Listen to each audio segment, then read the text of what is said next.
दरबार में चुनौती। एक दिन बादशाह अकबर ने अपने दरबार में एक कठिन चुनौती रखी।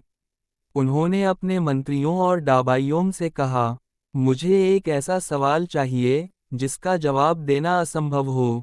अगर तुम सब ऐसा सवाल सोचने में असफल रहे, तो समझ लो कि तुम सबकी बुद्धि मेरे दरबार में व्यर्थ है। दरबारी अकबर की इस चुनौती को सुनकर चिंतित हो गए।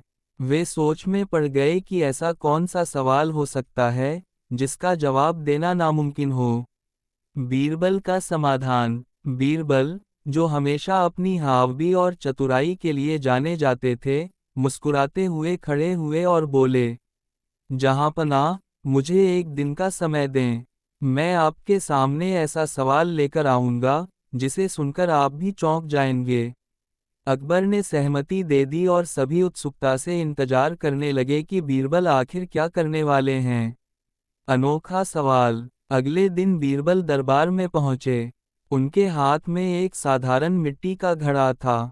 उन्होंने घड़े को बादशाह अकबर के सामने रखा और बोले, जहाँपनाह, यह घड़ा एक रहस्य है। इसमें कुछ ऐसी चीज है जिसे केवल बुद्धिमान ही पहचान सकता है। मैं आपसे बस यह पूछना चाहता हूँ कि इसमें कितने तारे हैं। अकबर और दरबारी बीरबल का सवाल सुनकर हैरान रह गए। अकबर ने घड़े को ध्यान से देखा, लेकिन उसमें कुछ भी असामान्य नहीं था। अकबर की असमंजस। अकबर ने गंभीर स्वर में कहा, बीरबल, यह तो साधारण मिट्टी का घड़ा है। इसमें तारे कहाँ से आए? बीरबल मुस्कुराते हुए बोले, जहाँपनाह, यही तो मेरी चालाकी है। मैं जानता हूँ कि कोई भी यह सवाल हल नहीं कर सकता। आप चाहें तो इसे किसी भी तरह से जांच लें, लेकिन इसका सटीक जवाब देना असंभव है। अकबर ने अपनी पूरी कोशिश की, लेकिन वह सही जवाब नहीं दे सके। अंततः उन्होंने हार मान ली और बोले, बीरबल, तुमने सही कहा। यह सवाल सच में अनसुलझा है। अब मुझे इसका उत्तर दो।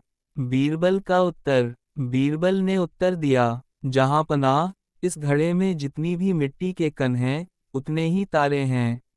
अब यह जवाब सही है या गलत, यह तय करना किसी के लिए संभव नहीं, क्योंकि कोई भी मिट्टी के कण गिन नहीं सकता। अकबर बीरबल की चतुराई देखकर हंस पड़े और बोले, बीरबल, तुमने न केवल सवाल हल किया, बल्कि यह भी साबित कर दिया कि तुम्हारी बुद्धि सच में अद्वितीय है।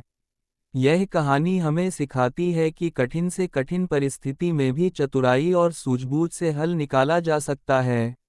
बीरबल की तरह हमें अपनी बुद्धि का इस्तेमाल सही समय पर और सही तरीके से करना चाहिए।